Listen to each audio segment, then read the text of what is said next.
Сайн байцгаана үзэгчдээ, дүрслэх хурлын гоо орчилтын сэтгүүлийн маань энэ удаагийн дугаар эхэлж байна. Бид энэ удаагийнхаа дугаарыг Монголын үндэсний уран зургийн галерейтай хамтран бэлтгэж байна. Дүрслэх хурлын Ахмад үеийнхний уран бүтээлүүдийг эргэн санах, түүний эргэн тойрондох дурсамжуудыг хуваалцах энэ удаагийн дугаарт маань Монгол улсын ардын зураач, урлагийн гавьяа зүтгэлтэн Чогсмын тайхар чулуу бүтээлийн талаар өгүүлэхээр боллоо. Ингээд нэвтрүүлэгтээ анхаарлаа хандуулна.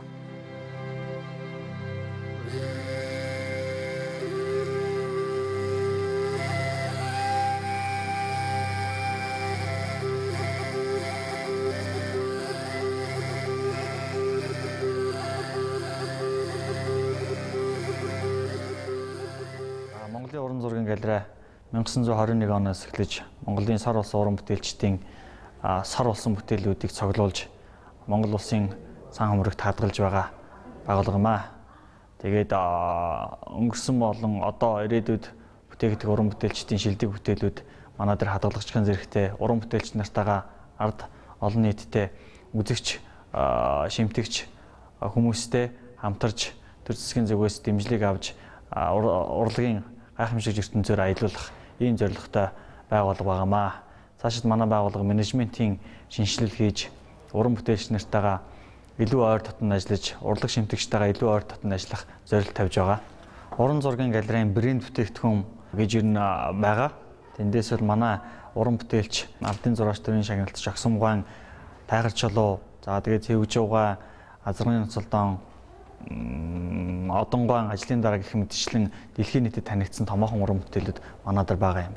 Тэгэхээр биднээс ямархуу чиглэл баримталж байгаа гэхээр энэ брэнд бүтээгдэхүүнээ олон нийтэд илүү хүртээмжтэй танилцуулж уран бүтээлчдийн алдаршуулах, цаашлаад эднээс энэ намтар төвхөр судалгаа шинжилгээ хийх асуудалд нэлээд анхаарч ажиллаж байгаа.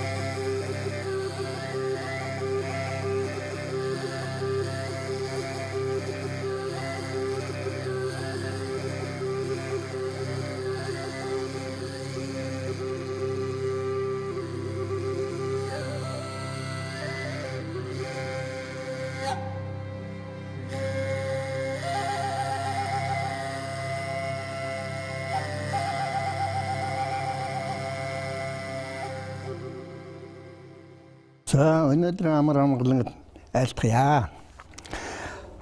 Би өнөөдөр өөрийнхөө хийсэн уран бүтээлийн нэг болох тайхар чулуу гэдэг зургийнхаа тухай ярих боллоо.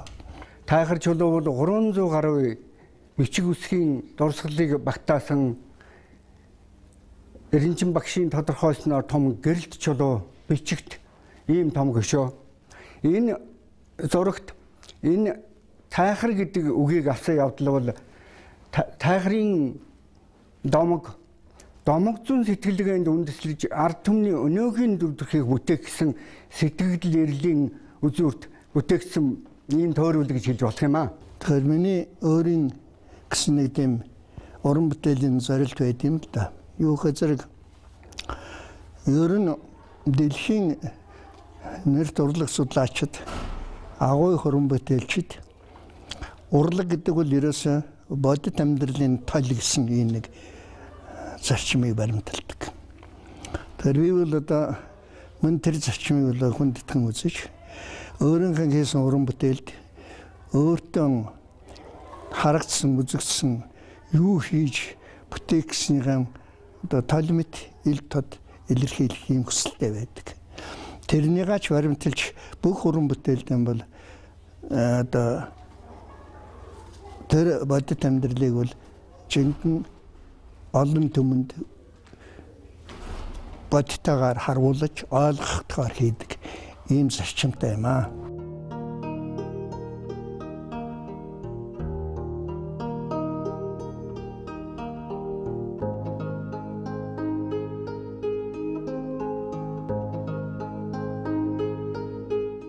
Монгол орон байгалийн онцлог, хүн ардын аж байдал, түүх ёс заншлаараа урлагт тусгалаан олох арвин их сэдвийг өөртөө тэм байдаг.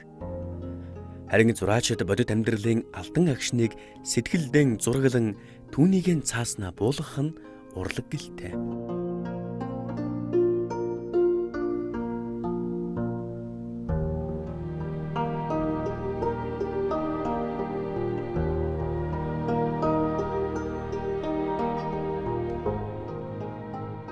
Би өөрөө бол энэ Говьлтай аймгийн энчээ Заханголын хөөгөн дээр тайширсан нутаг цагаан алам гэдэг урд нь хүйтний нуруу гэдэг төрсөн юм.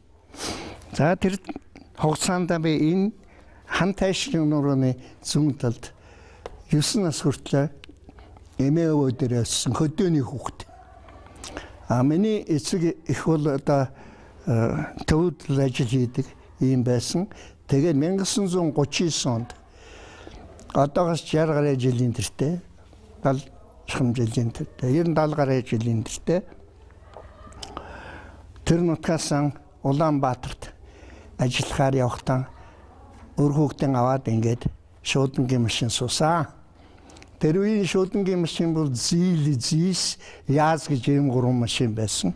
Зил гэдэг нь завод имний Ленин, зис гэдэг нь завод имний Сталин, яаз гэдэг нь Ярославский автомобильный завод гэсэн ийм 3 том тэрэг бол Монгол орны өнцөг уламбарт хөрч Монголын ард түмнийг ховсголын дараа нэг 10-20 жилийн хугацаанд асар том үүрэг гүйцэтгэжсэн. Би анх удаа тэндээс шуудангийн тэргээд 30 хүн суугаад ингээд явхад одоотой адилхан өөрөнгөгаар дайдгүй арангаагаар шууд эгийн даваагаар хангаан даваа гэж хангаан нуруу гэж юм байна. Хангаан нурууны энэ дээгүүр эгийн даваа гэдгээр давхад отгон тэнгэр үл энэ ч байгаа. Тэгэхээр ийм өндөр нутгийг бол бид даваад туулж цэцэрлэг хотод ирдэг байсан. Тэгээ би энэ зургийг зориуд үзэгч олонд бас нэг ойлгуулах талаас авчирж үзүүлж байгаа юм аа. Тэгээд эгийн даваагаар даваад ингээд орж иртэл чулуутын гол тэр одооны чулууд сум биш. Тэр үед бол жаахан нааш явгаад тариат сум гэж байсан юм байна. Тариатын хүрээ гэдгийн тэнцээ бол хуучин балгас Монгол оронд хамгийн өндөр суврагтай тийм балгас байсан юм байна. Тэр балгасны ажуугаар гарахтаа тэр суврагыг дайлбарж өгчгаад манай эцэг тэр нааш яваад тайхар чулуун дээр ирсэн. За тайхар чулууг бол би 9 настай байхдаа үзлээ.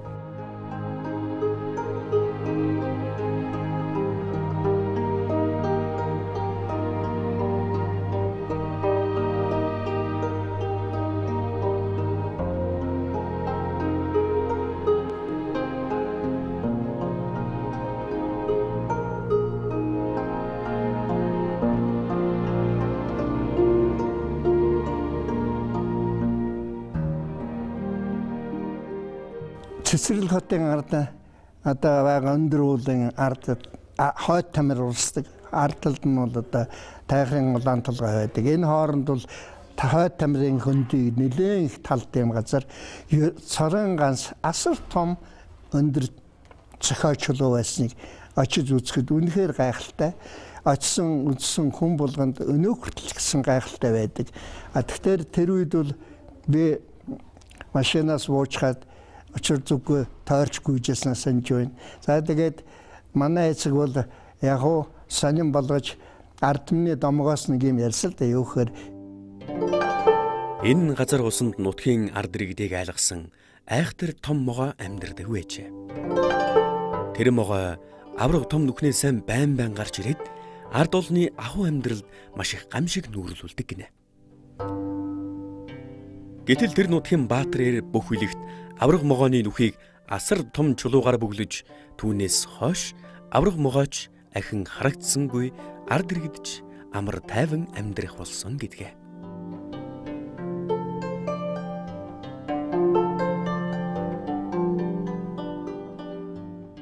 Тиймэрхүү юм ярьсан. Тэгээд нөгөө улсууд маань тэрэнд яг домог юм гэж ойлгож байхад би хүүхэд учраас тийм том могой байж ийм том барьтай хүн энэ чулуу тавьсан байна гэж ойлгочхоод за тэгээд наашаага Арангаа руу яваад гэж байгаа. Тэгээд цэцэрлэгээр дайраад Улаанбаатар ирсэн юм аа.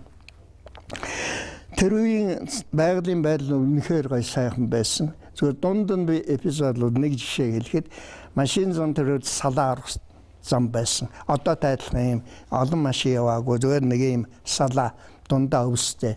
Тэгсэн чи явж явсан чи нэг 2 тарган бүрх яг тэр салаан дээр сууч кэвтчихад машин зогсоод сигнал яагаад хашгираад орилоод байгаад ёор одоо явахгүй хараад байсан. Тэгсэн дуртай дургүй хажуу тийшээ ингээд мөлхөө гарч ирснийг би одоо үнэхээр санаж байна. Одоо тийм одоо юу байхгүй дээ.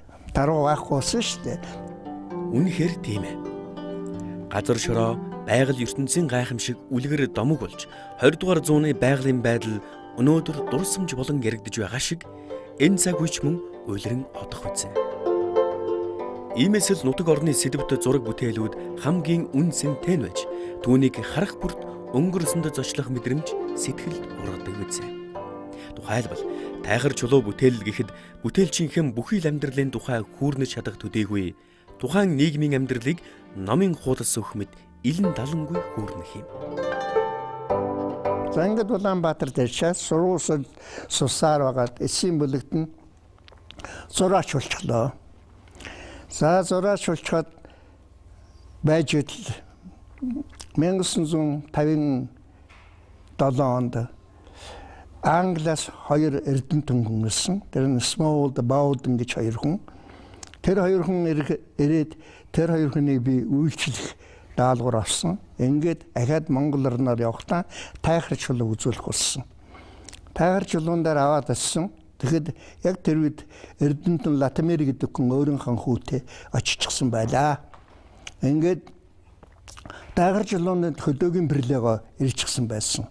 За хөдөөгийн бирлээ гэдэг бол одоо археологч Эрдэнэтэн доктор түүхч одоо тийм том хүн байлаа. Би тэр хүнтэй бол 1955 онд танилцж Шилийн богд гэдгийг тэнд талын агууд хүртэл хамт орж сонирхож байсан юм байна. Тэгтэл тэр хүн намайг өө чи яасан хүрээд ирв. Би чамайг нэг юм дугуяа гэсэн.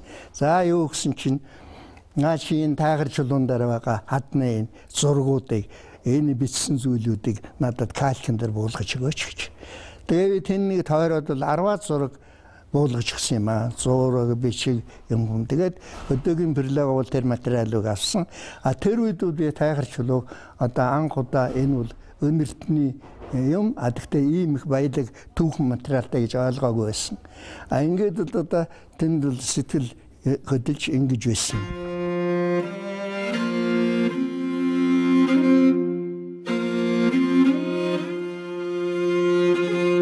Зургийн нөгөө нэг зүйл бол баримтлаг түүхийн шинжийг агуу их сайн боловсруулсан. Яг тэр 1959 юм шүү дээ. Тэгтээ би тэнд бол яасан хэрэг тайхар чулуугаан зурваа. Яг тэр өдрөө тайхар чулуугаан зурхтаа энэ дундах зураг нь тайхар чулууг зурсан. Яг энэ 1959 оны тайхар. За ингэсний дараагаар энэ бол 1961 оны тайхар. Энэ 1964 оны тайхар. Тэгэхээр 59, 61, 64 онд 3 удаа энэ тайхрыг зурсан. За яагаад тэр өгөх зэрэг багшийн дээд зураг хөтөлбөрийн ангийн анхны төгсөлтөнд төгсөх оюутнууд зургийн хичээл заадаг байлаа. Ингээд 1961 онд зураг хөтөлбөрийн ангийн анхны төгсөлтийн оюутнуудыг аваад тэр үед бол тэрэнд өнөөдрийн багшийн дээд сургууль дээр хамгийн ахмад Ядамжуу гэдэг багш байгаа зургийн багш.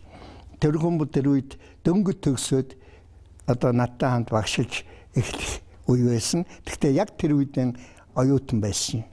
За тэр ангийг авч энэ очиж 1 сар ажиллаа. Тэгтээ тайхран нэлээд судаллаа. Тэгээд мөн энэ дээд зургаан зурсан. Дараа нь 1964 он болохоо зэрэг мөн багшийн дээдийн оюутнууд одоо урлагийн гавьяа зүтгэлтэн болсон Думбүрэ зураачийн сурчээсэн ангийг авч тэнд хээрийн дадлаг хийсэн. Ингээд 3 тайхрын зургийг зургатаа энэ миний майхан байгаа юм. Тэр цаана бол одоо манай оюутнуудын майхан. Ингээд ийм маягтайгаар тайхар чулууг л судалчаад тэгээд тайхар чулуу миний сэтгэлд бол асар их бун одоо сэтгэл төрөд буусан байгаа юм да. Тэгээд тэр чигээрэн би одоо 1965 онд 1 жилийн дараа тайхар гэдэг уран бүтээлийн хийсэн юм аа. Энэ байна. Ийхүү бүтээлчин 9 настайгаас эхлэн 30 гаруй жилийн турш оюун санаанд намдирсан тайхар чулуу бүтээл болон амилва. Магадгүй ус мөрөн чиргэж уулахад бутрах цагт л энэ зураг түүх болон үлдэх үзье. 1950-ад оны дунд үеийн хүртэн манай Монголын уран зураг бол үндсэндээ бол нэг тогтон байдал бол очихсан үе байсан юм л да. Ер нь 30-ад оны дунд үеэс л эхэлж Европын уран зургийн арга манад бол ож ирсэн юм байгаа юм шүү дээ. Тэгээд Европын уран зургийн ож 50-ад оны ихэнх үеэс анхны мэргэжлийн дээд мэргэжтэй зураач нар бий болоод тэр үеийн зураг, тэр үеийн хэллэгээр бол реалист буюу бодит уран зураг бол хөгжижсэн. Уран зурагт бол зохиомжинд хамгийн нэгдүгээр зохиомж чухал хэрэгтэй. Зохиомж яваад дараагаар нь тэрнийг өнгөөр яаж бодох вэ, хийх вэ, дүрс гаргах вэ? Бүх зүйл бол эцсийн бүлэгт миний түрүүчийн ярьдаг сэдвийн голыг бол илэрхийлэх ийм зарчимтай. Хэдийгээр сэдвүү хөгжигсэн, илэрхийлээ хөгжигсэн энэ реалистийн бодит уран зураг байсан гэхэд энэ өнгө зохицлын хувьд, зохиомжийн хувьд бол 60-аад оны их үеэс бол манай уран зурагт бол шинжил үзэгдэж эхэлсэн юм байна.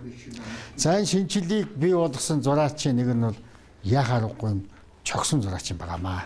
Тэгэхээр би энд юу авч ирсэн гэхээр vertical composition, diagonal composition, horizontal composition ийм одоо чиглэлүүдийг энэ дөрвөлжин дотор тэнцвэр хуваарлах ийм зорилт тавьсан.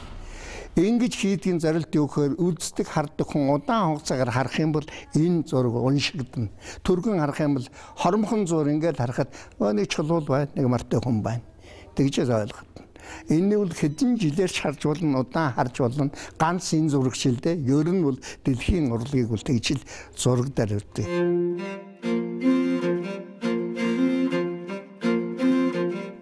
Түүний зургийг удаан харахад их нутгаан санан гэгэлзмээр, уйлмаар, тэгсэн хэрнэн дуулмаар тийм нэг дотн мэдрэмж төрж магадгүй давхих сүргийн манлайн тоос нүднэн харагдаж хөлс нь хамар цоргиулах шиг тийм нэг амьд орчинд зочилж болмоор. Ийхүү зочлох боломжийг тайхар бүтээлийн 3 хэмжээст орон зай тодотгож өгч. Алслал, дээш доош хөдөлгөөн, сүүдрийн орон зай зэрэг нь зураг дотор ороод алхаж болохоор санагдуулна. Зураач хүнд бол энэ амьдруулсан дүр тарих толгоонд мөнх хадгалагдаж өхөвч уран бүтээл нь өөрийн төлөө зүйлддэг. Өөрөө мөнх босч уран бүтээл бол мөнхийн баялаг юм шүү дээ. Тайхар чулуу өөрөө ийм төрх байдлыг би яг гаргах зорилттой. Хаанаас шарсан, хаашаас тойрсон ийм л одоо ч харсан ийм л байгаа. Энийг бол үнэн зөвөөр гаргана. Тэгвэл газар нь хув хуллаа. Энд дээр нэг ч өвс хийгээгүй. Тэгвэл мартай хүн нь яг л ийм байх амьдрал дээр. Тэгэхээр энэ бодтой энэ хийсвэр. Тэнгэр үл хийсвэрхөх тэгтэл тэнгэрийн үйл бол одоо бодтой байх жишээ нь. Тэгэхээр бодтой бодгүй хоёр юмыг хооронд нь согцолдуулж, хооронд нь одоо сөргөлдүүлж хийсэн. Энэ бол Монголын төрслөх урлагийн түүхэнд байдаг том одоо школ байсан юм. За энэ зураачийн уран бүтээл бол нэгдүгээр хансан цогцлог тод өнгөтэй завсын өнгүүдийн тоон бол төдийлөн байхгүй. Тэр өнгөөр өөрийнхөө уран бүтээлийг илэрхийлж хэлсэн. Цөөхөн үгээр хэлээгүй үзэгдэхгүйтэй бүхэн үзэгдэхүйн дотор харагдах мэт.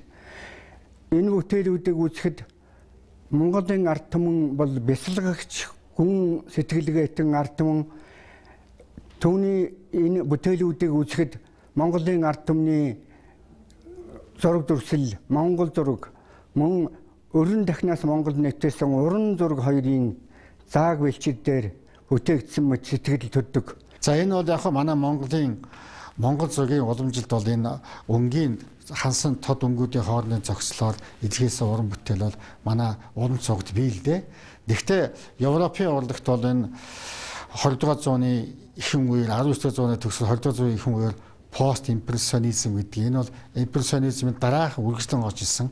Импрессионизм гэдгээ бодвол илүү цоглог өнгөтэй. Яг нь шууд ойлгоцгоо хэлэх юм бол нэлийн чимэглэлийн маягийн цоглог өнгийн зогслоор гарч ирсэн ийм улсгал юм байна. Үүнийг чогсон зураач Монгол ертөнцийн буулгаж, Монгол ахуй амьдралаар буулгаж энэ өнгийн өвлөц хэцүү зогслын онцлогийг бол оруулж ирсээр манай Монголын уран зөгийн өнгө зохицлоо нэг шинжилгээ авчихсан байна. Тэгээд тайгарчлуу хийхдээ бол ухаан та нар бодоод үзэж энэ гол хязгаарлагдсан байна. Цаана энэ хүмүүсүүд энэ мөр хязгаарлагдсан байна. Тэгвэл энэ үйл хязгаарлагдсан байна. Бүтэн гараагүй. Бид зориуд ингэж хэлсэн. Энэ сүүдэр хязгаарлагдсан байна. Ингэснээр нэг асуудлыг шийдэж байгаа.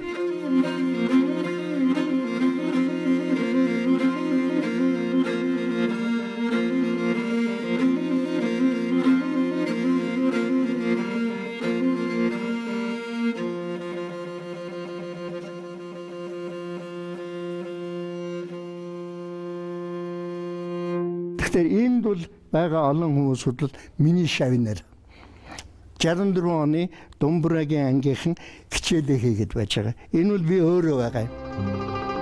Зураачийн 50 жилийн өмнөх амьдрал энд буужээ. Зураач өөрөө зургийнхаа наахантай суугаад нутаг ус, байгалийн аж байдал, шав наран тэр байтугай өөрийгөө хүртэл харж дүрсэлжээ. Тайхар чулууныхаа ойролцоо голын хөвөөн дээр биер барин зогсоод цагаан цамцтай энэ нэр бол залуухан чогсон зураач. Энэ бол юу хэрэг энэ тайхар чулууг тойр шандарчсан айл ирэх байлагт самблондөө гэдэг нэг малчин айл манад өдөрт 80 литр айргаар гэрээ хийж оюутны нэг минь айргаар хангаж ирсэн. Тэрний хүүхэд мал адуугаан ээж байгаа. Тэгвэл сүрг адуу ийшээ явуулахад шувтарганы энэ адуунууд тэгвэл энэ өөр нэг адуучин хөөж өгнө гэхэд энэ мордын хөдөлгөөн юу удаан харах юм бол энэ дээр жинхэнэ амьдрал харагдана. Зургийн төв хэсэгт харагдаж байгаа дахиж яваа нэгэн дааг харагдана. Энэ бүтээл зурагдсан энэ адуун сүргийг тухайд ингээ харах юм бол дахиж яваа адуун сүргийн манлай энэ зургийн хэмжээнээс гараа авчиж байна. Дараа нь эргээд ирэхэд голын гатлаад голын наазахад ирсэн энэ адуучны энэ толгой адуучин бол наа талд нь зогсож байгаа. Тэгээд энд нэг хөшөөтэй адил хөшөөмөт зохион хэмжээ нэг ийм хоёр нүдэн энэ хоёр загасны нүд шиг ийм нэг хөөрхөн зохион хэмжээг олсон байгаа юм. Энэ дотор байгаа хүмүүсүүд бүгдөө надад ийм маягаар байж байгаа өгөхгүй шүү дээ. Зүгээр эднэр маань энэ тэнд суугаад ингээд хийж яхад нь би сэмхэн оюутнуудын хаар өрөөс нь Наброск судалгаа хийж энэ хүнийг бол одоо уулзаж ярьж хөөрч мордоод явахт нь араас нь харж гэрийн гадаа нь очичгаад айраг ууж аав ээжтэй ярьж явахдаа энэний байдлыг тэгээ ерөөсөө энэ хавийг хийгээд тэгээд эцсийн бүлэгт нь нэг сэтгэл юу гэдэрсэн гэхээр Монгол орн гэдгийг ойлгуулахын тулд энэ л амьдралыг харуулсан. Тэр чигтэн хөдөлгөөн гэмээр санагддаг. Ягаад гэвэл энд болж байгаа бүх үйл явдал боцож хөдөлж байна. Боцож хөдөлж байгаа үйл явдлын энэ юуг үзэхээр жишээлбэл ганцхан тайхар чулууг статичны тийм сунг, зогсонг, ийм лут одоо цул ийм хөдөлгөөн гаргаж зурсан. Энэ цул хөдөлгөөнийг дагаад босод бүх зүйл эргэлдэж байгаа ийм хөдөлгөөн дотор хонд энэ адуу сүргийн давхилтыг харуулхад нэг нь нөгөөгийнхөө көл дамжаад энэ адуун сүрэг бол удаашруулсан хөдөлгөөнөөр нэг туйлсын үзэгдлийг үлгэрт домог энэ кинонд үзүүлдэг маягтай ингэж гоё хөдөлгөөний эрчимлэгийг ингэж холбосон явдал бол энэ утга уянгийн шинжийг туйлсын шинж хоёрыг холбож өгсөн нэг ийм гоё. Тэгээд энэ хөдөлгөөнүүдийг ацраад наад талд болсон энэ тогтож ятан тэмүүлж байгаа энэ морины саахан хөдөлгөөнийг энэ зогсон хөдөлгөөнтэй холбонгууд нь дэвгэнт эндээс шинэ үд 60-аад онд монголчуудын харсан энэ туу онгоцны явж байгаа хөдөлгөөний зүгт харахад аргагүй л монголчууд хэдэн мянган жил унсан унган хөдөлгөөн юулж туу төлөвлөж болсон тэр цагийн сэтгэлийг их гаргаж харуулж чадж байгаа.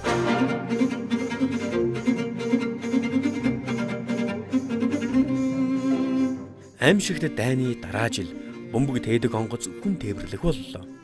Ийхүү дэлхийн ард түмэн дээгүүр нисэн өнгөрөх онгоцноос айхвш харин маш том соёл хэмээн хүлээн авахулжээ.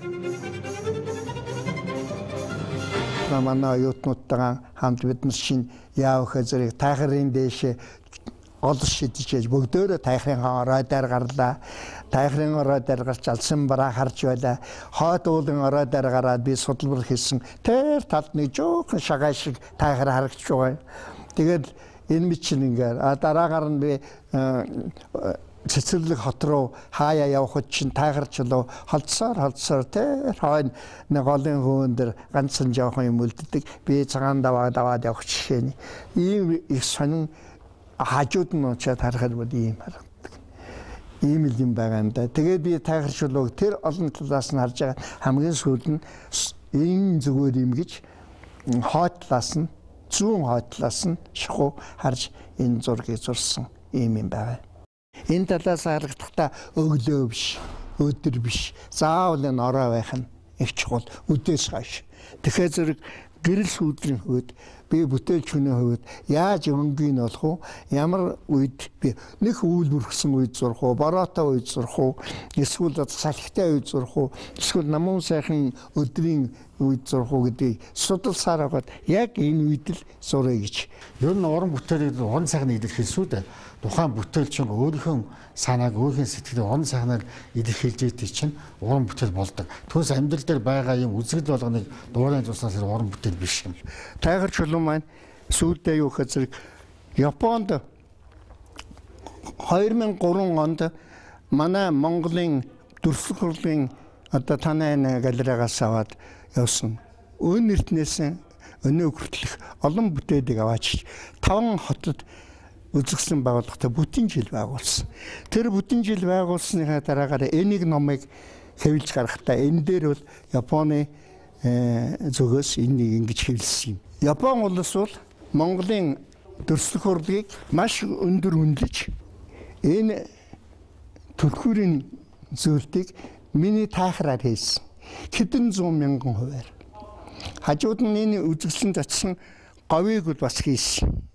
Энэний ар бол сорон зэнтэй юмд наачдаг. 9 дүгнж хэлэхэд чогсон зураач бол Монголын дүрслэх хурлагт хаасан цогд өнгөдийн хосол, зохиомжийн өөрмөцсөн, уран сайхны шийдэлтийг өөрмөцсөн сонголтыг оруулж ирсэн. Ийм зураач байгаа. Хамгийн сүүлд би чинь одоо тайхар чулуун дараа 1986 онд нэг очсон юм байна. Түүнээс шүүлээ тайхар дээр очоогүй. Очоогүй. Гэхдээ тэрээр үргэлж тайхрын хан дэргэд өнөөх биерэм бариад оюутнуудтайгаан шуугилдан байна. Ганцхан өөрөөнч биш, өөрийнхөө уран бүтээлээр үзэгч түмнийгэн тайхрын дэргэд зогсоод домог юуг нь сонсож, салхи юуг нь мэдрэх боломжийг олгосон гэлтэй.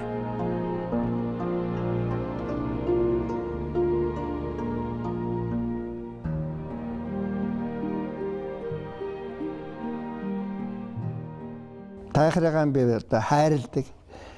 Одоо баргал төрсөн үршиг хайрладаг да.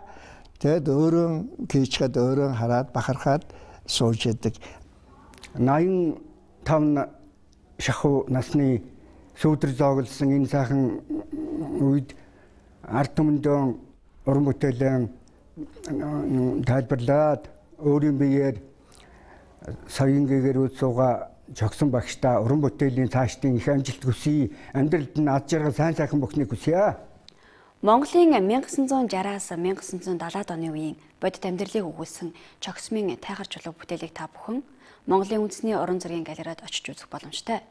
Ингээд энэ удаагийнхаа дугаарыг дүрслэх урлаг бол бодит амьдралын тусгал юм гэсэн үгээр өндөрлөж байна. Дараагийн дугаараар иргэн уулзтлаа. Баяртай.